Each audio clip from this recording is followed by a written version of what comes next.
Hello students, welcome to PCS Akhada. And student, आज हम यहाँ पे रेलवे एनटीपीसी के लिए अपना सेशन यहाँ पे करते हैं कंटिन्यू। एंड स्टूडेंट, देखते हैं हम आज के हमारे 20 questions, top 20 questions. And railway NTPC के लिए स्टूडेंट हमारा कोर्स भी यहाँ पे चल ही रहा है, आपको पता ही है। 999 के अंदर आप पूरा बैच अवेल कर सकते हैं, फास्ट ट्रैक बैच है स्टूडेंट ये। नेक्स्ट हमारा नेशनल करंट अफेयर भी इसी चैनल पे अवेलेबल है स्टूडेंट, तो आप उसे भी अवेल करिए, पढ़िए उससे। जो आपकी पीडीएफ है वो आपको डिस्क्रिप्शन बॉक्स में टेलीग्राम का चैनल का लिंक दिया हुआ है, आप उस पर क्लिक करके वहां से अवेल कर सकते हैं, डाउनलोड कर सकते हैं। ठीक है, तो फर्स्ट क्वेश्चन आपकी स्क्रीन पे है स्टूडेंट। क्वेश्चन देखिए ध्यान से, क्वेश्चन क्या कहते हैं। ठीक है, क्वेश्चन देखिए आप। क्वेश्चन कहता है which country successfully launched the slim spacecraft. एक स्लिम नाम का स्पेसक्राफ्ट है जिसको लॉन्च किया है on the surface of moon. ठीक है, becoming the 5th country achieve this milestone. ठीक है, क्या इंडिया ने मून पे लैंडिंग की है? बिल्कुल की है। ठीक है, चंद्रयान 3 जो हमारा मिशन था, ठीक है, that is for the moon. ठीक है, तो मून ऑब्वियसली हमारी कंट्री तो इसमें है ही है। ठीक है, तो अब जो है जापान भी इस रेस में शामिल हो चुका है स्टूडेंट। तो आंसर है स्टूडेंट जापान। ऑलरेडी कौन कौन सी कंट्रीज है? साउथ कोरिया नहीं है स्टूडेंट, चाइना ने नहीं किया है, जापान ने भी नहीं किया, इंडिया ने भी नहीं किया। तो ये जो स्लिम है हमारा spacecraft, that is for the moon exploration. ठीक है, नेक्स्ट क्वेश्चन जो है कहता है which organisation collaborated with Lockheed Martin to unveil the X-59 supersonic jet capable of quartersonic booms. ठीक है, ये किस ऑर्गेनाइजेशन के साथ कोलैबोरेट की है? ठीक है, टू अनवेल X-59, तो that is our C, NASA के साथ। किसके साथ कोलैबोरेट किए इन्होंने? नासा के साथ किया स्टूडेंट। ठीक है जी, ओके ओके। नेक्स्ट स्पेसक्राफ्ट से रिलेटेड क्वेश्चन है स्टूडेंट हमारा। ठीक है, next India first large language model Bharat GPT supports how many language in text modality. मतलब कि कौन सी ऐसी लैंग्वेज हैं, ठीक है, कितनी लैंग्वेज है जिनकी आपको टेक्स्ट मॉडलिटी आप वहां से क्या कर सकते हो, असेस कर सकते हो, टेक्स्ट वगैरह। ठीक है, तो कितनी लैंग्वेजेस को ये सपोर्ट करेगा जो हमारा भारत जीपीटी, ठीक है, जो एक तरीके का लार्जेस्ट लैंग्वेज मॉडल है। ठीक है, ठीक है, कितनी लैंग्वेजेस को ये सपोर्ट करेगा? तो 22 लैंग्वेजेस को यहाँ पे ये सपोर्ट करेगा। ठीक है, ओके। फोर्थ क्वेश्चन देखिए, कहता the fire flies hyper spectral satellite constellation was developed by which Bengaluru based startup. ठीक है भाई, एक फायर फ्लाइज नाम का हाइपर स्पेक्ट्रल सैटेलाइट है स्टूडेंट। ठीक है, मेन काम होते हैं ऐसे सैटेलाइट्स का कि अर्थ को ऑब्जर्व करना। ठीक है, अर्थ के ऊपर जो लैंड है, कहीं पे ग्रीनरी है, कहीं पे कोई रिसर्च करनी है, तो उस चीज के लिए ये सारे ऐसे सैटेलाइट्स हम यूज करते हैं। तो बेंगलुरु बेस्ड जो हमारी कंपनी है पिक्सल, ठीक है, उसने ये यहाँ पे डेवलप किया है हमारा। याद रख लेना है, बस इतना ही याद रखना है कि fire flies developed by pixel. ठीक है, एक कंपनी है जिसने, स्टार्टअप है जिसने ये हाइपर स्पेक्ट्रल सैटेलाइट यहाँ पे बनाया। फिफ्थ क्वेश्चन देख लेते हैं, कहता है which state is set to establish the world's first black tiger safari. ठीक है भाई, कौन सा स्टेट है जो ब्लैक टाइगर सफारी यहाँ पे बनाएगा एस्टेब्लिश करेगा? तो वह है हमारा उड़ीसा। ठीक है, उड़ीसा जो एक ऐसा स्टेट है जो क्या करेगा, दुनिया की पहली ब्लैक टाइगर सफारी यहाँ पे लॉन्च करेगा। 6th नंबर क्वेश्चन देखिए, कहता which company launch the AX3 mission. ठीक है, AX3 मिशन है भाई, ठीक है, to the international space station with the first Turkish astronaut. भाई जो हमारी दुनिया के अंदर एक तुर्की नाम की स्टेट कंट्री भी है। ठीक है, मेडिटेरियन सी के साथ इसकी बाउंड्री लगती है स्टूडेंट। ठीक है, आपको मुझे कमेंट बॉक्स में बताना है कि भाई तुर्की की कैपिटल क्या है। ठीक है, आप मुझे कमेंट बॉक्स में बताओ कि तुर्की की कैपिटल क्या है। ठीक है, ओके। ठीक है, तुर्की का मोस्ट ऑफ द जो पार्ट है वो आता है हमारे एशिया के अंदर, बट इसका कुछ पार्ट जो है ना तुर्की का, वो यूरोप के अंदर भी लाई करते हैं, यूरोपियन कंट्रीज को भी वो टच करता है। ठीक है, मेनली यहाँ पे इधर वाली साइड, इधर ब्लैक मेडिटेरियन सी है। ठीक है, ओके, लोकेशन बहुत ही यहाँ पे इंपॉर्टेंट है तुर्की की। ठीक है, तो वो ये कह रहे हैं कि AX मिशन जो है यहाँ पे, ठीक है, इसको किसने लॉन्च किया है, जिसमें पहली बार एक तुर्की का क्या जाएगा यहाँ पे, एक एस्ट्रोनॉट भी जाएगा, तो that is space x. And you know that space x is a private company. किसकी है भाई? इलॉन मस्क की है। ठीक है, आजकल इलॉन मस्क जी न्यूज में है, जब से ट्रम्प आए हैं, तो ध्यान रखना है, उसकी कंपनी से कोई क्वेश्चन जरूर आ सकता है आपको। ठीक है, ओके। 7th नंबर क्वेश्चन देखो, कहता what is the name of India first ballistic missile. ठीक है, इंडिया की आपको फर्स्ट बैलिस्टिक मिसाइल के बारे में आपको बताना है। ठीक है भाई, इंडिया की पहली बैलिस्टिक मिसाइल कौन सी थी। ठीक है, ओके। ठीक है, कई तरीके की मिसाइल्स होती हैं स्टूडेंट, जो हमारी हमारी मेनली डिफेंस में हम यूज करते हैं। Ballistic missile, surface to surface missile, ठीक है, हाइपरसोनिक मिसाइल, ठीक है, बहुत सारे तरीके की मिसाइल्स होती हैं। ठीक है, तो बैलिस्टिक मिसाइल आपको बतानी है कि इंडिया की पहली बैलिस्टिक मिसाइल कौन सी थी, तो दैट इज पृथ्वी। ठीक है, 5 हमने यहाँ पे मिसाइल्स लॉन्च की थी। ठीक है, एपीजे अब्दुल कलाम का ये प्रोजेक्ट था। ठीक है, अग्नि, त्रिशूल, नाग, पृथ्वी। ठीक है, तो इस तरीके से हमारी मिसाइल के नाम हैं। ठीक है, बहुत ही तकड़े वाली मिसाइल्स हैं भाई ये पृथ्वी। आगे अब तो कई वर्जन आ गए इनके। ठीक है, 8th नंबर क्वेश्चन देखिए। ठीक है, कहता है which critically endangered bird species is the supreme court asking to protect in India. ठीक है भाई, ऐसा कौन सा बर्ड है स्टूडेंट जिसको प्रोटेक्ट करने के लिए अब सुप्रीम कोर्ट भी यहाँ पे इंटरफेयर कर रहा है कि भाई एक क्रिटिकली एंडेंजर्ड बर्ड है लेकिन बहुत ही जरूरी है। ऐसा कौन सा है, that is great Indian bustard. जो हमारे ग्रेट इंडियन बस्टर्ड है स्टूडेंट, उसको यहाँ पे प्रोटेक्ट करना बहुत ज्यादा जरूरी है क्योंकि वो क्रिटिकली एंडेंजर्ड है। It is very important bird स्पीसी। ठीक है, याद रखोगे कि नहीं रखोगे, प्लीज रिमेंबर दिस। ठीक है, क्रिटिकली एंडेंजर्ड, ऐसे भी क्वेश्चन बन जाता है कि जैसे मान लो 4 ऑप्शन आ गए, अब वो आपसे पूछ ले कि भाई आप मुझे ये बता दो कि इसमें से कौन सा क्रिटिकली एंडेंजर्ड है। ठीक है, तो तब आपका क्या आंसर होना चाहिए, क्या आंसर होना चाहिए, that is bustard. Great Indian bustard is a critically endangered. ठीक है, ओके, याद रखोगे स्टूडेंट आप। ठीक है बच्चे, तो फिर अगले क्वेश्चन पे मूव करते हैं हम यहाँ पे। ओके, नेक्स्ट देखो। ओके, नेक्स्ट क्वेश्चन देखो, कहता है in which state was a rare golden tiger recently spotted. ठीक है भाई, गोल्डन कलर का एक टाइगर है, उसको रिसेंटली स्पॉट किया गया है, देखा गया है। ठीक है, रेयर रेयर ही होगा भाई, ऐसा ऐसा ऐसे कलर का जो आपका कोई अगर आपको मिल रहा है ना, टाइगर मिल रहा है इस तरीके का, ठीक है, तो उसको हम रेयर ही बोलेंगे। ठीक है, क्योंकि ऐसा कलर जो होता है स्टूडेंट, गोल्डन कलर जो है वो बहुत ही रेयर होता है। ठीक है, गोल्डन कलर का, ब्लैक कलर का पैंथर, ये आपको बहुत रेयर देखने को मिलते हैं, रेयरेस्ट ऑफ रेयरेस्ट देखने को मिलते हैं। बहुत मतलब जो आपका, जैसे ये आपका जंगल है, उसके बहुत डीप पॉकेट्स में ये रहते हैं, बहुत कम दिखाई देते हैं। ठीक है, तो वो हमें देखने को मिला है कहाँ पे, आसाम के अंदर। ठीक है, कहाँ पे देखने को मिला है बच्चे, आसाम के अंदर हमें ये देखने को मिला है, कौन सा, रेयर गोल्डन टाइगर। ठीक है, ओके, याद रहेगा, यस और नो। ओके, ठीक है, जो ऊपर वाला हमने क्वेश्चन देखा था, जो हमने ग्रेट इंडियन बस्टर्ड का देखा था, इसके बारे में एक फैक्ट देखो कि ज्यादातर जो इसकी स्पीसीज है वो हमें राजस्थान और या फिर गुजरात में देखने को मिलती है, ग्रेट इंडियन बस्टर्ड की ना। ठीक है, इनकी जो पॉपुलेशन है। ओके, नेक्स्ट देखते हैं स्टूडेंट, कहता है which Indian state will host the second very low frequency communication station by 2027। ठीक है, तो दैट इज तेलंगाना। ठीक है, तेलंगाना जो है वो होस्ट करेगा। 11 नंबर क्वेश्चन, कहता what is the goal of pixels fire flies constellation. ठीक है भाई, इसका गोल क्या है पिक्सल फायर फ्लाइज कंस्टलेशन का।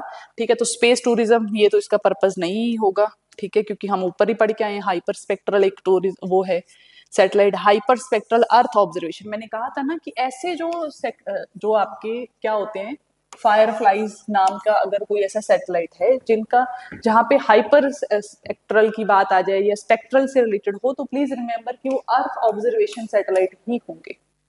ठीक है, 2 तरीके के सैटेलाइट्स होते हैं स्टूडेंट, एक होते हैं हमारे अर्थ ऑब्जर्वेशन वाले सैटेलाइट, एक क्या होते हैं जो बाकी चीजों को ऑब्जर्व करते हैं अर्थ को छोड़कर, जैसे स्पेस के अंदर किसी स्टार पे, सन पे, है ना, वो अलग होते हैं। तो अर्थ ऑब्जर्वेशन वाले होते हैं जो मेनली अर्थ को ऑब्जर्व करते रहते हैं, ठीक है। उसकी जो हमारी वेरिएशंस आती हैं, लाइक जो अर्थ के अंदर, लाइक मान लो वेदर की कंडीशंस हैं, क्लाइमेट है, टेम्परेचर है, हीट है, जितनी भी हमारी लैंड फॉर्म्स हैं, ठीक है, जहाँ जिस तरीके की हमारे टोपोग्राफी है, या मान लो अगर इंडिया स्पेसिफिक अगर हमें ओशियन पे नजर रखनी है, ठीक है, हमारे ओशियन में क्या क्या कुछ हो रहा है, स्पेस से आप उस पर नजर रख सकते हैं, तो वो जो सैटेलाइट्स हैं स्टूडेंट, उनको हम अर्थ ऑब्जर्वेशन सैटेलाइट्स ही बोलते हैं, ठीक है। ओके, 12 नंबर क्वेश्चन देखो, कहता है which Indian state has the largest production of black rice in India, ठीक है, बहुत ही महंगा राइस होता है ये, ठीक है। ऐसा माना जाता है कि पहली बात तो ब्लैक राइस जो है वो एक जीएमओ क्रॉप है, जेनेटिकली मॉडिफाई करके बनाया गया इसको, ठीक है। लार्जेस्ट प्रोडक्शन जो है वो हमारी मणिपुर में होती है। कहाँ पे होती है बच्चे? मणिपुर के अंदर, ये आप याद रखोगे, मणिपुर जो है वो लार्जेस्ट प्रोड्यूसर है जिसका ब्लैक राइस का, ठीक है। क्यों फेमस है ब्लैक राइस, क्या वजह है? एक तो ये जो नॉर्मल राइस होता है जैसे व्हाइट, ब्राउन, गोल्डन जो राइस होता है हमारा, उससे एक तो इसकी फाइबर इसमें ज्यादा होता है, ठीक है। दूसरा इसकी न्यूट्रिशनल वैल्यू ज्यादा होती है, ठीक है। न्यूट्रिशनल वैल्यू इसकी क्या होती है स्टूडेंट? ज्यादा होती है किसकी? आपकी आपकी ब्लैक राइस की, ठीक है। इसलिए ये ज्यादा, इवन कॉस्टली भी ज्यादा होता है, कोस्ट वाली साइड भी अगर आप कॉस्टली भी देखोगे तो वो भी बहुत ज्यादा है, ठीक है, ब्लैक राइस, ठीक है। मिलता कहाँ है मेनली ये हमें, सॉरी कहाँ पे लार्जेस्ट प्रोड्यूसर कौन है इसका? मणिपुर, ठीक है। मणिपुर जो है वो इसका लार्जेस्ट प्रोड्यूसर है, ना उड़ीसा है, ना वेस्ट बंगाल है, ना आसाम है। वैसे अगर ओवरऑल राइस की अगर बात करोगे देन फिर फर्स्ट नंबर पे आपका वेस्ट बंगाल है। ओके, 30 नंबर की बात करते हैं हम।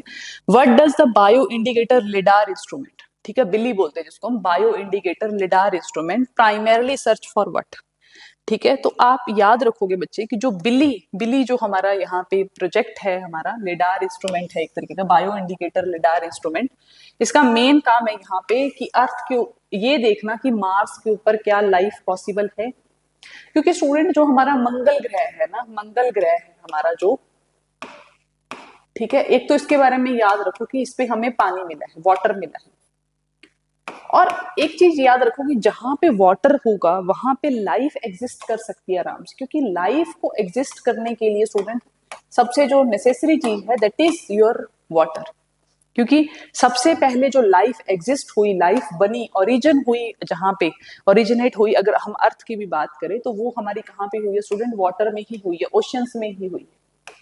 सबसे पहले जीवन हमारी अर्थ पे नहीं बना था, लैंड पे नहीं बना था, पानी में बना था, ठीक है। याद रखोगे स्टूडेंट इस बात को, ठीक है। तो यहाँ पे क्या है स्टूडेंट? लाइफ ऑन अर्थ, इसका मेन यहाँ पे यही मेन मकसद है इसका, कि देखना कि क्या मंगल ग्रह पे हमें मतलब एक कोई लाइफ मिल सकती है हमें, जिंदा चीज, ठीक है। ओके, 40 नंबर क्वेश्चन देखो, कहता है which satellite is part of India's mission to map water resources and climate change, ठीक है।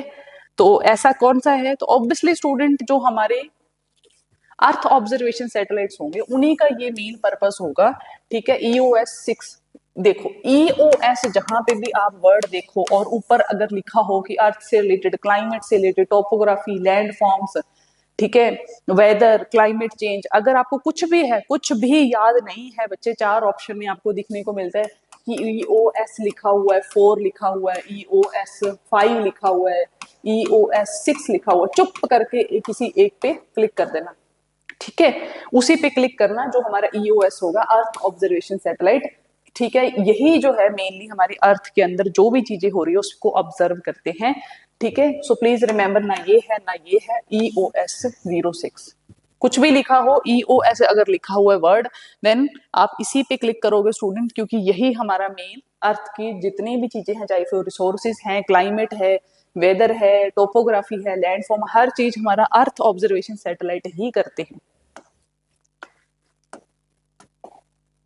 नेक्स्ट क्वेश्चन 15 नंबर का, कहता है विच technology enabled devices like OLED, ये हमने पहले भी देखा था ना, इसको समझा भी था हमने, OLED screens to emit light, ठीक है। तो क्या है वही? ये ऑर्गेनिक कंपाउंड्स एक तरीके का, ठीक है, कौन सी है? ऑर्गेनिक कंपाउंड है जो devices like OLED screens to emit light emit करने के लिए हम यहाँ पे ऑर्गेनिक कंपाउंड्स का यूज कर रहे हैं।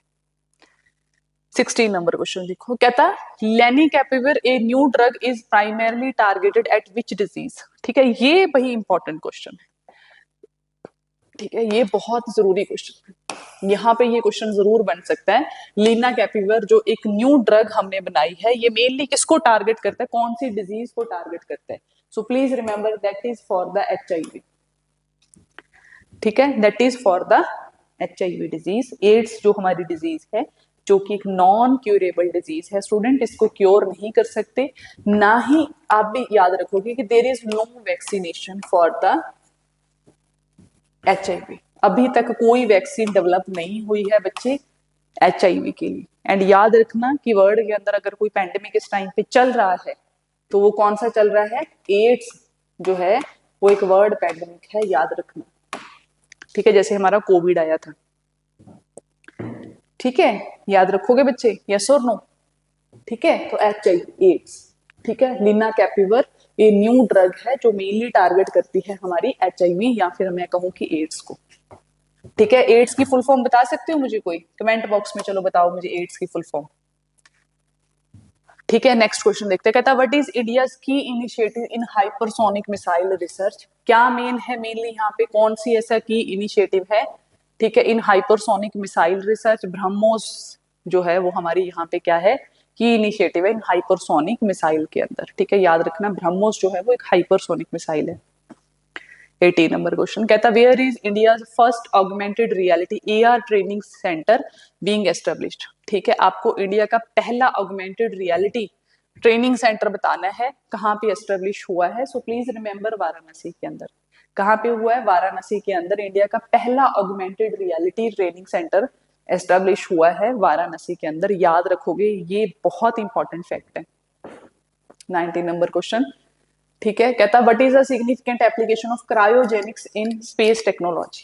ठीक है, क्रायोजेनिक्स स्पेस टेक्नोलॉजी के अंदर इसका क्या इंपॉर्टेंस है ये बताना। प्रोपेलेंट स्टोरेज है, स्पेस डेब्रिस रिडक्शन है, सैटेलाइट ट्रेनिंग है, एस्ट्रोनॉट हेल्थ मॉनिटरिंग है। So please remember it is a propellant storage, एक तरीके का फ्यूल है बच्चे।